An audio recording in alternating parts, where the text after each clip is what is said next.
감사하신 주님,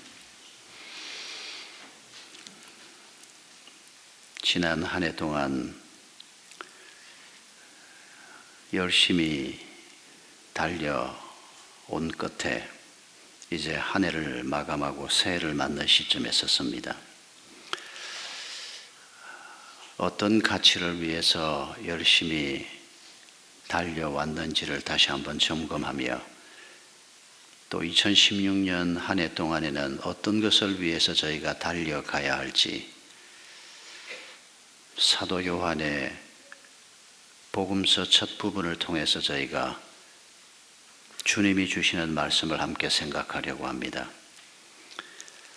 저희들은 어둠 속에 있는 자들이었는데 빛 되신 예수님께서 오셔서 저희를 어둠에서 빛으로 옮겨 주셨습니다. 그러나 그 어둠이 아직도 저희를 휘감고 있는 것을 주께서 아십니다.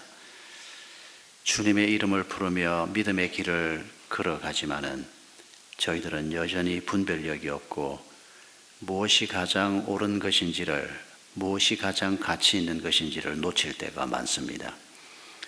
넘어지기도 하고 실수하기도 하고 말씀과 성령의 인도함을 따라 살기보다는 우리의 욕망을 따라 살 때도 너무 많았습니다. 그러나 새해를 맞으면서 저희가 하나님의 말씀에 귀를 기울이며 새해를 주님 앞에 올려드리기를 원합니다. 성령 하나님께서 말씀을 함께 나누며 또 성찬의 떡을 나누며 주님의 거룩한 이름을 부르며 예배하는 모든 성도들에게 주의 크신 은혜를 베풀어 주시옵소서. 예수님의 이름으로 기도하옵나이다. 아멘. 여러분, 남미의 콜롬비아라고 하는 나라를 아실 겁니다. 아마 콜롬비아 그러면 대부분은 커피를 먼저 떠올릴지 모르겠습니다. 이 나라 커피가 워낙 우리나라에 많이 들어와 있어서. 근데 사실은 커피와는 전혀 다르게 이 콜롬비아는 지금도 내전으로 고통받고 있는 나라입니다. 콜롬비아 정부군과 반군 게릴라들이 계속해서 싸우고 있는데 이런 글을 하나 읽었습니다.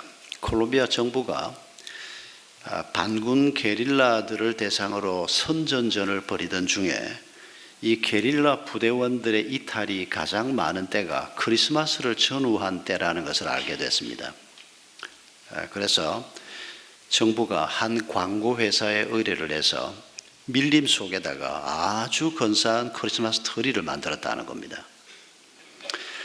거기에는 요란한 확성기 방송도 없었고 상대방을 자극하는 비방도 없었지만은 밀림 속에 근사한 트리를 만들고 불을 밝히고 모든 사람들이 볼 수 있도록, 멀리서도 볼 수 있도록 아주 강력한 불을 번쩍번쩍 하도록 밝혀놓은 그 트리가 얼마나 큰 역할을 했는지 총을 들고 행군을 하던 게릴라 반군들이 그 트리를 보면서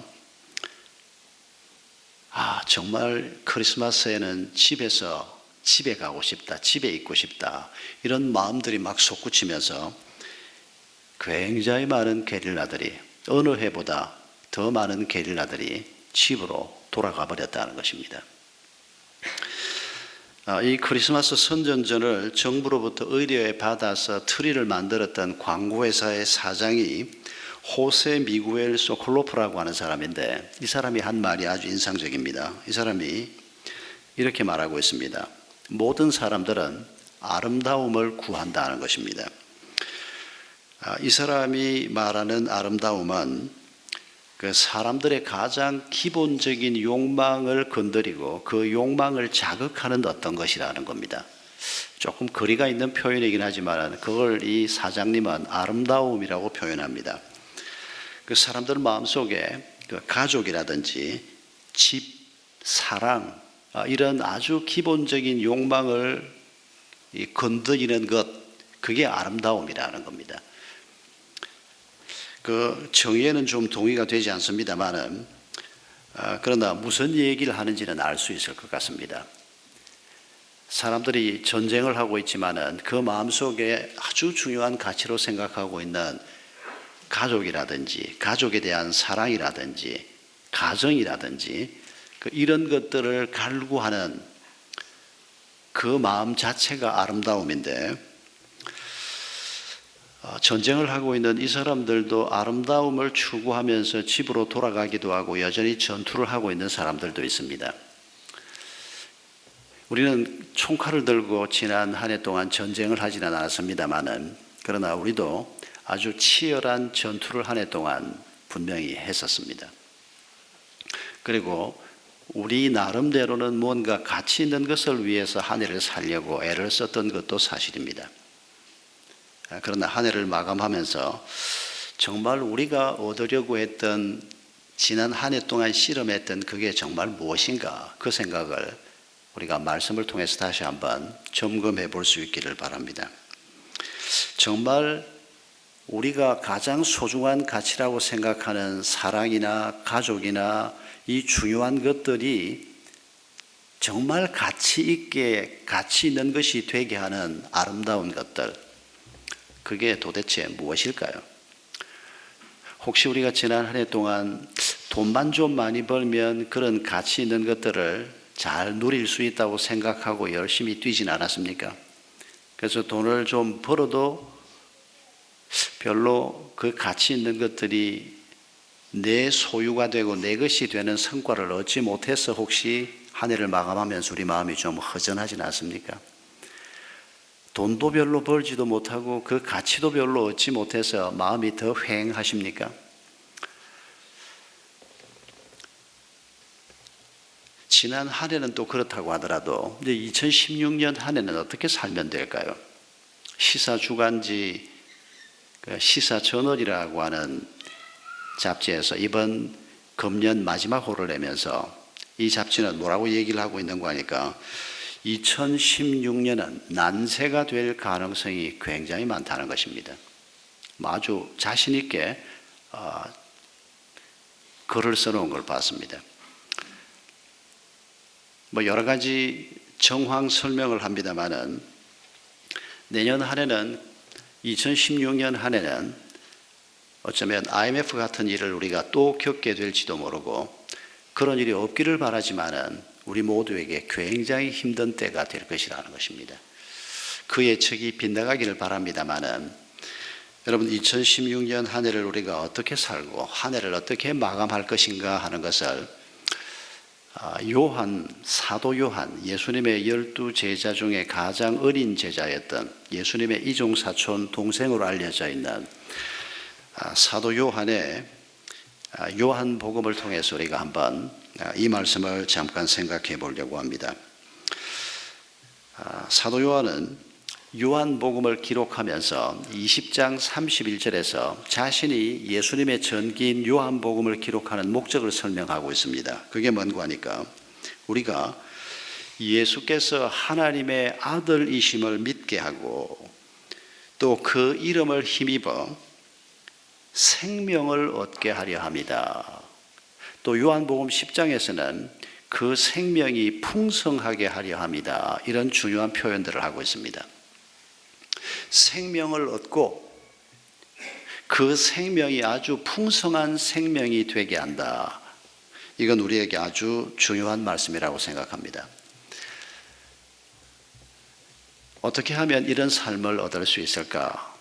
사도 요한이 우리에게 설명하는 것은, 예수 그리스도를 좀 더 잘 알면, 그 예수 그리스도와 좀 더 친밀하게 되면, 그 예수 그리스도와 우리가 바른 관계를 맺게 되면, 우리가 그 예수 그리스도를 배워가면, 그 예수 그리스도가 우리 삶 속에 주인으로 거하시게 되면, 우리가 그 예수 안에 있게 되면, 우리가 그 예수 그리스도께서 공급하시는 모든 지혜와 모든 것들을 우리가 누리게 되면, 우리가 생명을 얻을 뿐 아니라 그 생명이 이 땅에서 가장 부요하고 아름답고 강하고 가장 풍성한 생명이 될 것이다. 그렇게 약속하고 있습니다.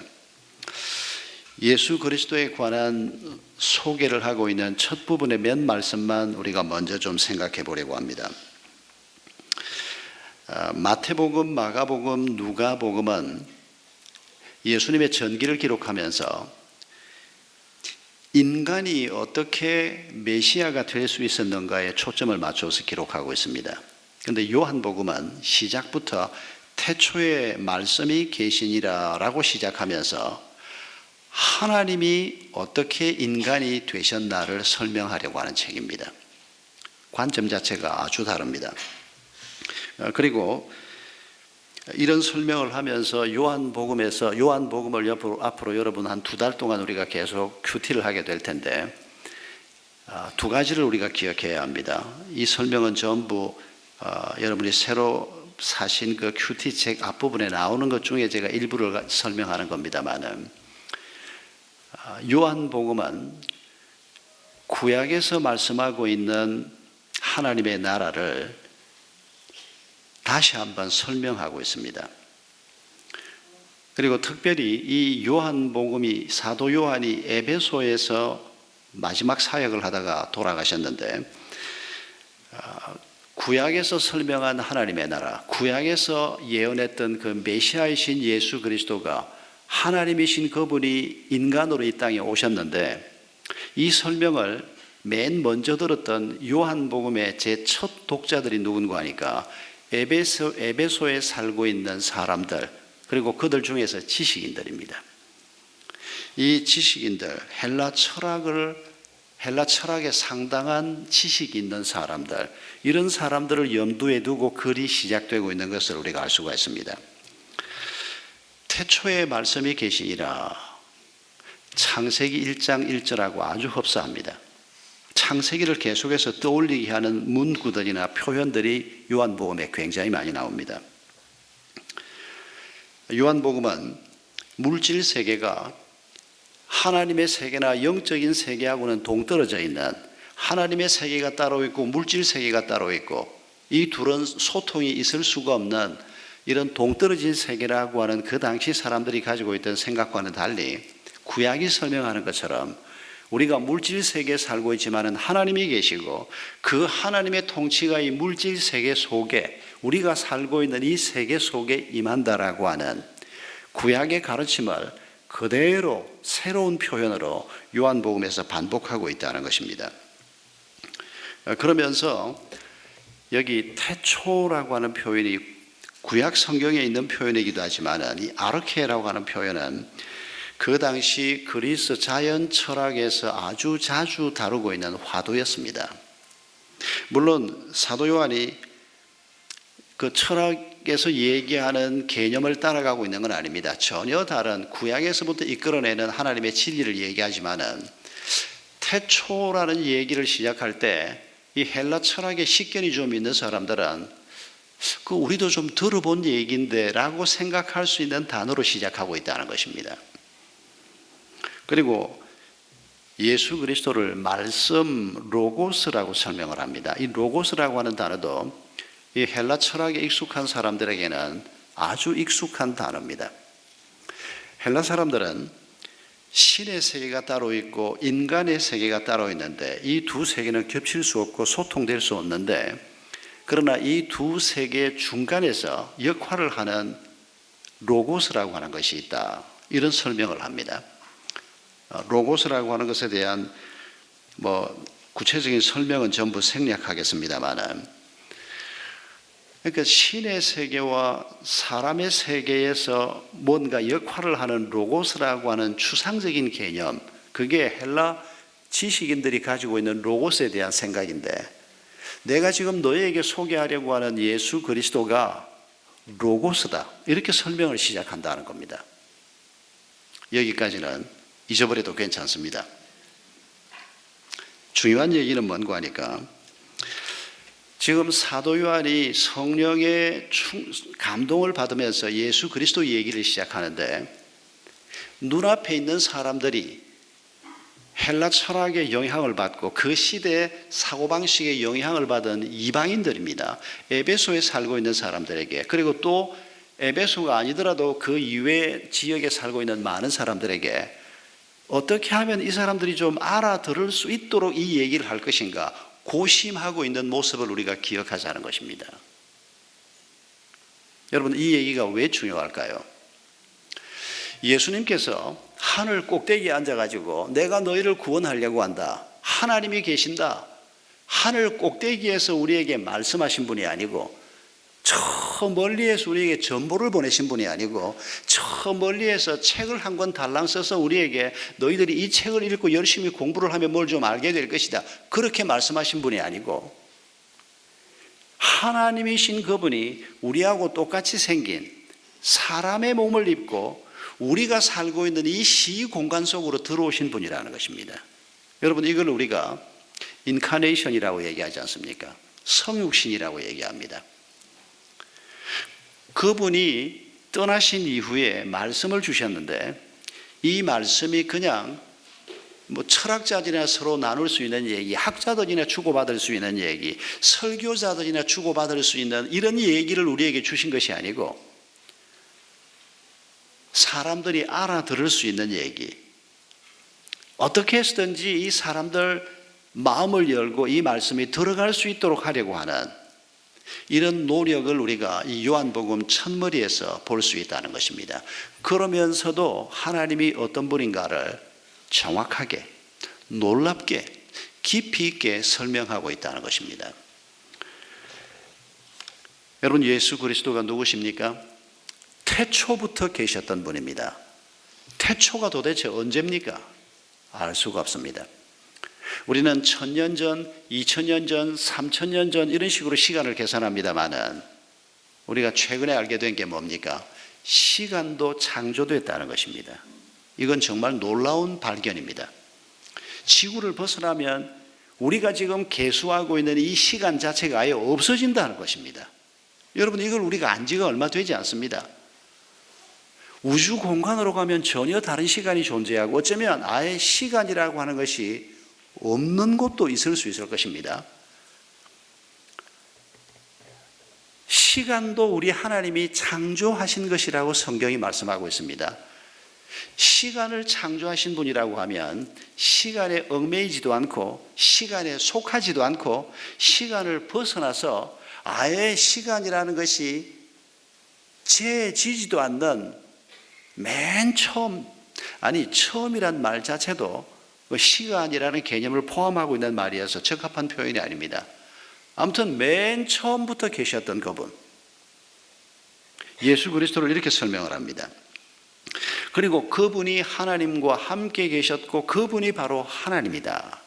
인간의 몸을 입고 자기의 이종사촌 형님이요, 3년 동안 그분의 제자로 함께 살았던, 수많은 사람들이 그 예수 그리스도의 얼굴을 보았고 그의 음성을 들었고 그의 목소리를 들었고 그가 가르치는 설교 내용을 들었던 그 예수 그리스도를 지금 하나님이라고 소개하면서 처음부터 계셨던 분이다. 그리고 요한복음 14장 9절에서 또 뭐라고 얘기합니까? 예수님께서 이렇게 얘기하셨습니다. 제자들에게 나를 본 자는 하나님을 본 것이다, 이렇게 설명합니다. 하나님이신 그분이 인간의 몸을 입고 이 땅에 와서 33년을 살다 가셨습니다. 그 예수 그리스도를 우리가 알면 하나님을 알게 되는 것이라는 것입니다. 예수 그리스도라고 친해지면 천지를 창조하신 하나님과 친해지는 것이고, 예수 그리스도를 알면 알수록 천지를 지으신 그분이 어떤 분인가를 알게 되는, 우리가 물질 세계에 살고 있지만은, 시간 속에 갇혀 살고 있지만은, 이 시간을 벗어나 있는 전혀 다른 그분을 우리가 알게 되고 친하게 되고 그분을 아버지라고 부르게 되고 놀라운 관계 속으로 들어간다, 이런 얘기를 지금 하고 계시는 것입니다. 여러분, 사도 요한이 예수님을 이렇게 설명하고 있는 이 말씀과 함께 우리가 새해를 한번 생각해 보십시다. 누군가 나에게 우리 자녀들일 수도 있고 우리 옆집 사람일 수도 있고 동창일 수도 있고 직장 동료일 수도 있습니다. 누군가가 나에게 너 교회 다니는데 도대체 예수가 누구야? 이렇게 말할 때 어떻게 답하시겠습니까? 3살짜리 우리 아이가 아빠 예수가 누구야? 이렇게 물을 때 뭐라고 답하시며, 사춘기 진화론도 배우고 머리가 지금 한참 복잡한 중학교 한 1학년 2학년쯤 된 우리 아들이 아빠 도대체 예수가 누구야?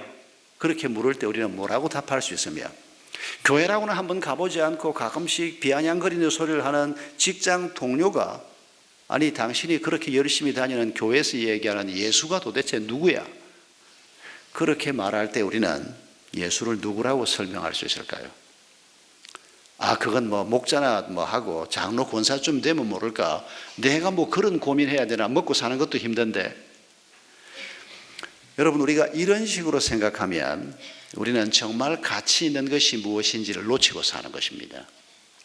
지금 요한이 설명하고 있는 걸 보십시오. 가장 소중한 분, 가장 중요한 분.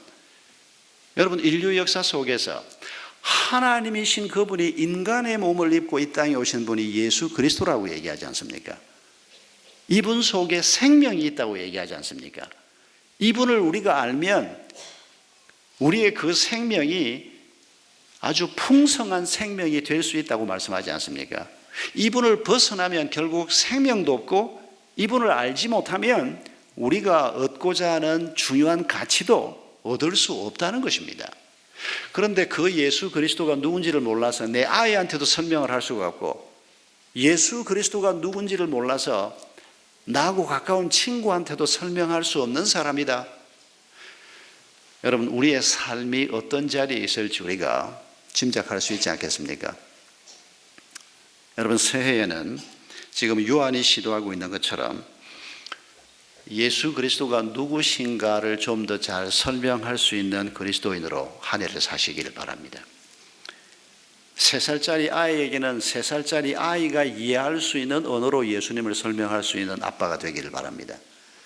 중학교 1학년짜리 사춘기 복잡한 시기에 있는 내 아이가 엄마 예수가 누구야? 라고 물을 때 그 아이가 이해할 수 있는 언어로 예수를 설명할 수 있는 예수님과의 친밀함이 우리에게 있기를 바랍니다. 우리에게 그게 되지 않고 있다는 것은 우리에게 생명이 없거나 혹 생명이 내게 있다고 해도 그 생명이 아주 빈약하기 짝이 없는 풍성한 생명이 아니고 아주 빈약하고 아주 빈곤한, 그래서 내가 알기는 알겠는데 설명을 하려고 하면 한마디도 입 밖에 낼 수가 없는 이런 관계 속에 우리가 있다면 지난 한 해 우리가 어떤 삶을, 얼마나 우리가 빈약한 삶을 살았을지도 짐작할 수 있습니다. 그러나 새해는 그런 해가 되지 않기를 바랍니다. 3절에서 이렇게 말씀하십니다. 만물이 그로 말미암아 지은 바 되었나니 지은 것이 하나도 그가 없이는 된 것이 없다는 것입니다. 예수 그리스도가 존재하는 모든 것의 출발점이요 근원이라는 것입니다. 예수 그리스도와 상관없이 존재하는 것이 만약 있다면 그건 아무 의미도 없고 가치도 없고 생명도 없고 빛도 없고 어둠 속에 있을 뿐이라는 것입니다.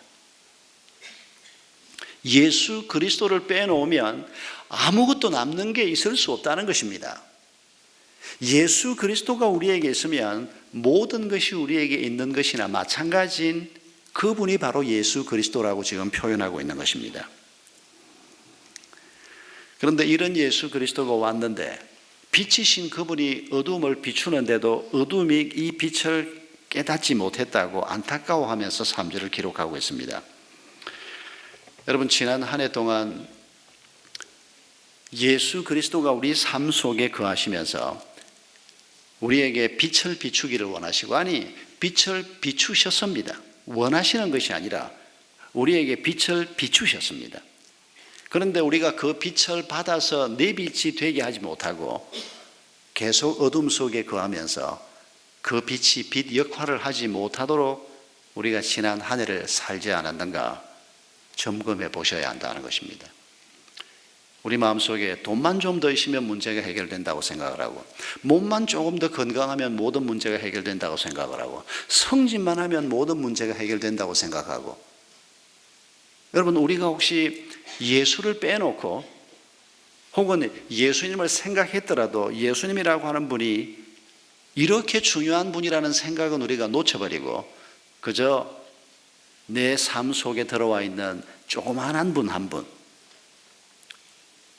뭐 있어도 좋고 없어도 좋은 분, 이런 분 정도로 생각하고 우리가 만약 한 해를 살았다면, 여러분, 우리가 지난 한 해 동안 돈을 좀 벌었든지 못 벌었든지, 지난 한 해 동안 성진을 했든지 못 했든지, 지난 한 해는 보잘것없는 한 해가 됐을 것이 틀림없습니다. 그러나 이제 우리가 새해를 맞으면서 이 예수 그리스도가 우리의 출발점이요, 우리의 근본이요, 우리의 모든 것 되시는 분이라고 하는 이 요한의 정언을 우리가 마음속에 깊이 담으면서 1월, 2월 두 달 동안 우리가 하나님 나라 큐티 책을 가지고 요한복음을 계속 묵상하게 될 것입니다. 할 수만 있으면 요한복음을 한 일주일 안에 쭉 한번 전체를 통독부터 먼저 한번 하시길 바랍니다. 그리고 매일매일 분량을 우리가 정독을 하면서 나아갈 텐데, 여러분, 요한복음을 조금씩 읽을 때마다 하나님이 얼마나 놀라운 분인가를 경험할 수 있기를 바랍니다. 그리고 책 속에 계신 그 하나님, 그 예수 그리스도가 책 속에만 있게 하지 말고 그분을 우리가 믿고 그분을 내 삶 속에 초대하고 그분이 내 삶 속에 주인이 되게 하고 그분이 요한이 말한 그대로 내 삶의 근본이 되게 하고 내 삶의 모든 것임을 우리가 인정하면서 그분이 내 삶 속에 그렇게 들어오시면 요한이 설명하고 있는 예수 그리스도를 통해서 일어났던 2000년 전 사건들이 바로 내 삶 속에서 일어나는 사건이 되는 것을 금년 한 해 동안 풍성하게 경험하시기를 바랍니다. 1장, 2장, 3장, 4장에서 흥미진진한 사건들이 쏟아져 나옵니다. 2장에서 흐드렛 물이 포도주가 된다는 기적을 맨 처음 소개를 합니다. 이건 요한복음 전체에서 설명하고 있는 예수 그리스도를 통한 사건들을 한 폭의 그림으로 묘사하고 있는 것과 똑같습니다. 현관 입구에 놓여 있는 흐드렛 물, 결례용 물을 가지고 향기롭고 값비싸고 맛있는 포도주로 예수 그리스도께서 바꾸셨습니다. 여러분, 이게 의미하는 바가 뭡니까? 흐드렛 물과 같은 인생들, 한번 쓰임을 받고 난 다음에는 시궁창으로 버려지는 보잘것없는 인생들이 예수 그리스도를 알고 예수 그리스도를 만나고 예수 그리스도를 삶 속에 초대하고 그분과 새로운 관계를 맺고 살게 되면 보잘것없는 인생이 향기로운 포도주와 같은 삶으로 바뀐다는 얘기를 하고 있는 것입니다. 그러면서 예수님이 만난 사람들 얘기를, 개인과 만난 얘기를 시작합니다. 3장에서 누구를 만납니까? 니고데모를 만난 얘기를 합니다. 4장에서 누구를 만난 얘기를 합니까? 사마리아 여인을 만난 얘기를 합니다. 5장에서는 누가 등장을 합니까? 베데스다 못가에서 38년 동안 병자로 살던 몸을 움직이지 못하는 한 남자 얘기가 나옵니다. 남자, 여자, 나이 먹은 사람, 젊은 사람, 환자, 건강한 사람, 사회적인 지위가 굉장히 높은 사람, 아주 비천한 사람, 이런 사람들이 예수님하고 만난 얘기들이 첫 부분에 쭉 나오기 시작합니다. 결론은 다 똑같습니다. 예수 그리스도를 만났더니 그들의 삶의 문제가 해결되고 그들이 풍성한 생명을 누리게 되는 이런 얘기들이 2장, 3장, 4장 그리고 이후에 계속해서 나오는 것입니다.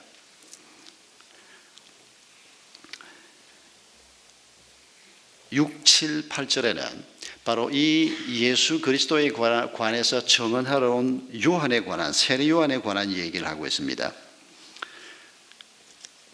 요한은 모든 사람이 자기로 말미암아 생명이요 빛이신 예수 그리스도를 믿게 하기 위해서 오신 분이었다고 얘기합니다. 예수님보다 한 6개월 먼저 앞서서 사역을 시작하면서 예수님을 소개했던 분이 바로 세례 요한 아닙니까? 여러분, 어떤 의미에서 복음을 먼저 받은 우리가 아직 복음을 받지 못한 내 가족들에게 세례 요한과 같은 역할을 하나님께서는 기대하실 것입니다. 복음을 먼저 받은 내가 우리 직장에, 우리 동창들 중에서, 우리의 이웃들 중에서 아직 어둠 속에 있는 사람들, 아직도 인생의 문제 해결책을 발견하지 못한 사람들에게 세례 요한 같은 역할을 우리가 하기를, 내가 하기를 우리 하나님께서 기대하고 계실 것입니다. 여러분, 새해를 우리가 준비하면서 건강에 대한 염려도 있을 수가 있고 뭐 경제적인 문제에 대한 염려도 있을 수가 있고 우리 삶의 구체적인 필요 때문에 우리가 이런저런 계획도 세우고 기도를 하지만은 여러분 그것만 계획하고 그것만 우리가 생각한다면 거기에 예수 그리스도가 계시지 않고 거기에 예수 그리스도가 가장 중요한 분으로 우리 계획 속에 들어있지 않고 우리가 이런저런 계획을 세운다면 우리의 새해는 더 이상 볼 게 없을 것입니다.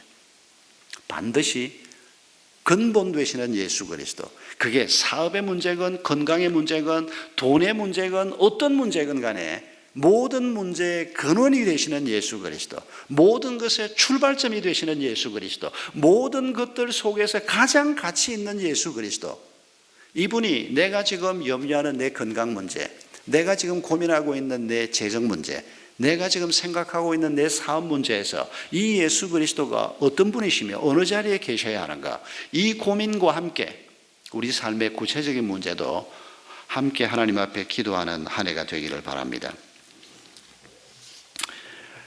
홍콩에 이가성이라고 하는 부자가 있답니다. 굉장한 부자랍니다. 전 세계에서 한 10위권 안에 들어가는 엄청난 부자랍니다. 개인 재산만 한 30조쯤 된답니다. 그런데도 이 사람은 지금도 비행기 타면 반드시 이코노미를 타고 5만 원 넘는 구두를 신는 적이 없고 10만 원 넘는 양복을 지금도 입는 적이 없답니다. 아주 검소한 삶을 살면서 기부를 엄청나게 많이 하는데 해마다 장학금으로 3천억씩 내놓는 사람이랍니다. 그런데 이 사람 얘기도 재미있지만은 이 사람 얘기를 소개하려고 하는 게 아니고 이 사람 기사 얘기가 재미있어서 오늘 설교 결론으로 30년 동안 이 회장의 개인 기사 노릇을 하다가 이 사람이 마침내 나이도 많고 퇴직을 할 때가 됐답니다. 그래서 이 회장이 자기를 위해서 30년 동안 수고한 이 기사한테 퇴직금으로 무려 3억 6천만 원 정도의 퇴직금을 수표로 바꾸어서 그동안 너 날 위해서 너무 수고했다 그러고 주었더니 이 운전기사가 3억 6천이면 여러분 얼마나 큰 돈입니까? 그것도 운전기사로 평생을 살았는데 그 돈을 이렇게 보더니 회장님 나 이 돈 필요 없습니다. 무슨 소리냐? 회장님 덕분에 그동안 내가 돈을 꽤 모았는데 회장님 내 재산도 한 36억 정도 됩니다. 이러더라는 겁니다. 아니 너 월급이 얼만데 30년 동안 한 푼도 안 쓰고 모아도 몇 푼 안 될 텐데 네가 무슨 재주로 36억이나 되는 돈을 모았냐. 그러니까 그 기사가 하는 말이 재미있습니다. 회장님 모시고 다니면서 회장님이 전화 통화하는 얘기를 늘 듣는데 회장님이 주식 얘기할 때 들어놓았다가 그 주식 조금 사고 회장님이 어디 땅 산다 그러면 자기도 그 옆에 땅 조금 사놓고 회장님이 움직이는 것, 그 얘기 전화 통화 뒤에서 자기 귓등너머로 들었던 걸 가지고 회장님 움직일 때마다 조금씩 따라다니면서 조금 샀더니 30년 지나고 나니까 36억이나 됐다고. 그 얘기가 저는 잊혀지지가 않습니다. 야, 우리는 누구를 따라다니면 이렇게 한 36억을 벌 수 있을까 그 생각은 하지 마시고 제가 오늘 결론으로 하려고 하는 얘기는 파리의 뒤를 따라다니면 변소 근처만 얼진거리게 될 것이고 꿀벌의 뒤를 따라다니면 아름다운 꽃 주변을 우리가 돌아다니게 될 것입니다. 이 결론을 돈 얘기를 결론으로 맺어서 조금 언짢긴 합니다만은 그래도 그게 마음에 확 와닿지 않습니까? 우리가 예수 그리스도를 뒤쫓아가고 요한이 설명하는 예수 그리스도, 성경이 설명하는 예수 그리스도가 누군지를 우리가 열심히 배우고 따르면 예수 그리스도가 우리에게 약속하신 영원한 생명, 풍성한 생명, 가장 아름다운 생명, 가장 가치 있는 생명, 바로 그 삶을 우리가 누리게 될 것입니다. 여러분 예수 없이 돈을 쫓지 마시기를 바랍니다. 예수 없이 가정을 잘 세워보겠다 그런 엉터리 같은 생각은 하지 마시길 바랍니다. 예수 그리스도는 좀 빼놓고 내 아이의 삶이 좀 잘 세워지는 길이 없을까?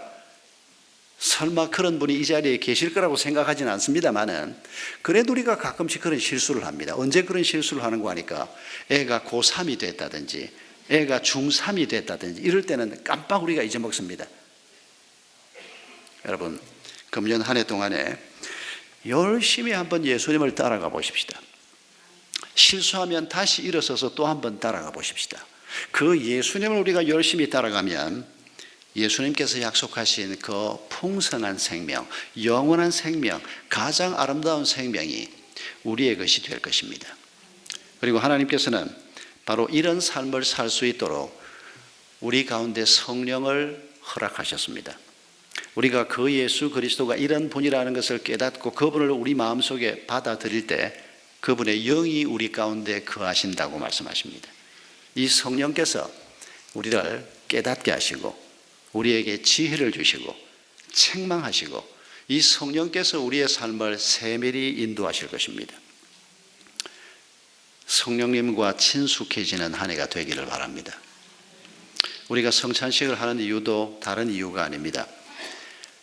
이 떡과 잔이 우리에게 의미하는 것은 바로 우리 가운데 거하시는 성령께서 우리가 이 떡을 받고 잔을 받는 이 예식을 통해서 예수 그리스도께서 날 위해서 죽으신 그 놀라우신 은혜를 우리 마음속에 다시 한번 부어주시는, 우리 마음속에 다시 한번 깨닫게 해주시는 바로 이런 은혜를 우리가 이 예식을 통해서 주님이 직접 주신 예식입니다.